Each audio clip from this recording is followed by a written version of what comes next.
Hey guys, it's Cam from Crafts and Tailored, and this episode of What Is On My Wrist, we are talking about an Omega Seachero, I guess we could call it, from 1959. The reference is 2990-1 with a Cal 267 movement. It's really interesting. It is spending a lot of time on my wrist. Unique and interesting watch that's not overly expensive. Really excited to share this one with you. Let's get into the details, shall we? Get it? I'm promoting our other series, The Details. Let's get into the details.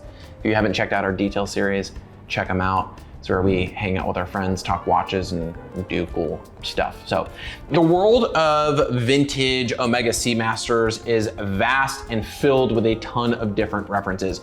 We are big fans of Omega. I love the Seamaster line of watches. Matter of fact, I did an interview with CNN where I provided a brief overview of the Omega Seamaster series of watches. So if you watch CNN, you may have seen this beautiful face somewhere around the world where we talked about kind of the history behind the Omega Seamaster.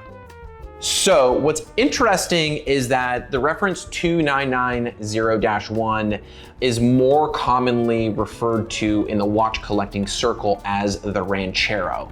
And the Ranchero is kind of along the lines of Omega's version of like a 1016. You have a broad arrow hand, you have a matte black, in some cases a white matte dial for high contrast visibility. And it was kind of like a sport tool watch while fitting into, I guess you could say, like a dress watch or a slim profiled watch type of format.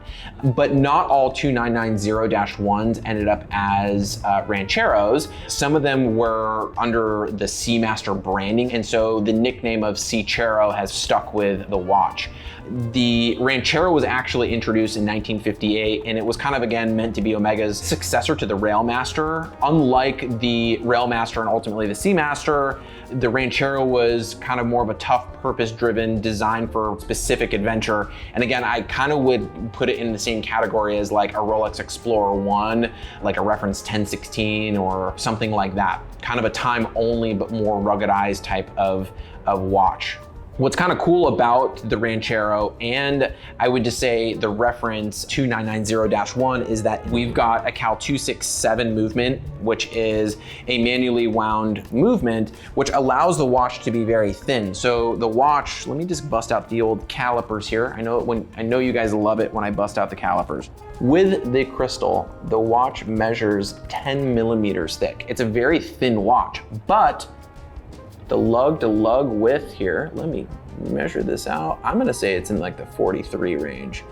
Lug to lug, we are 44, and then the diameter of the case is 37. So slightly oversized, longer case. What's cool about the Seamaster versions is they are a little bit dressier without being overly sophisticated, overly elegant.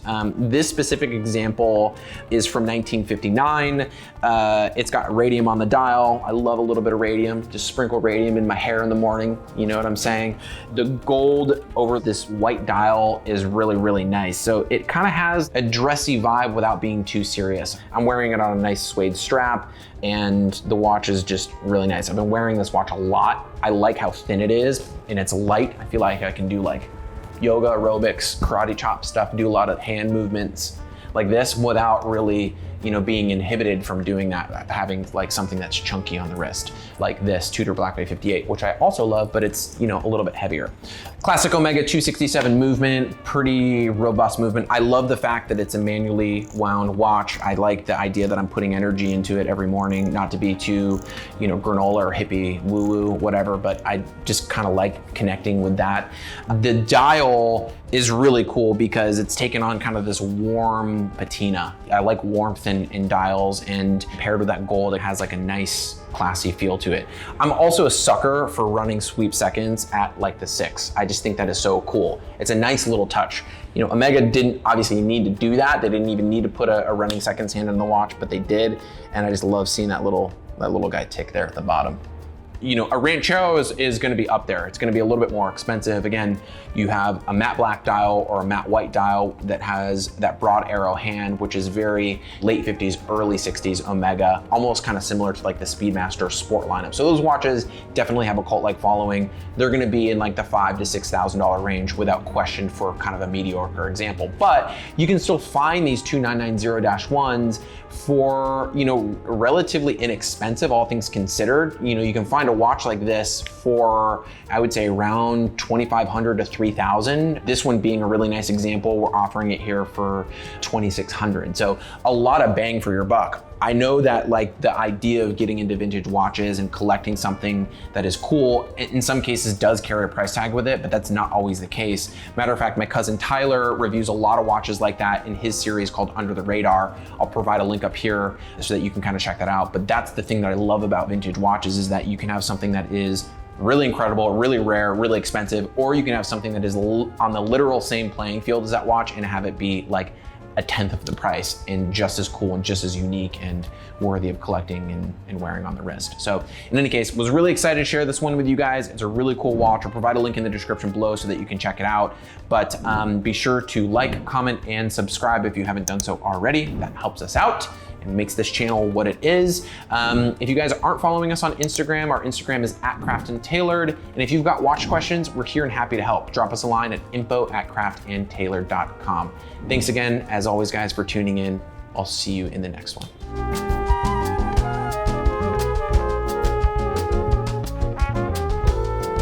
Can you provide me with a shot under a tree at noon at a 45-degree angle? You know what? Yes, I will.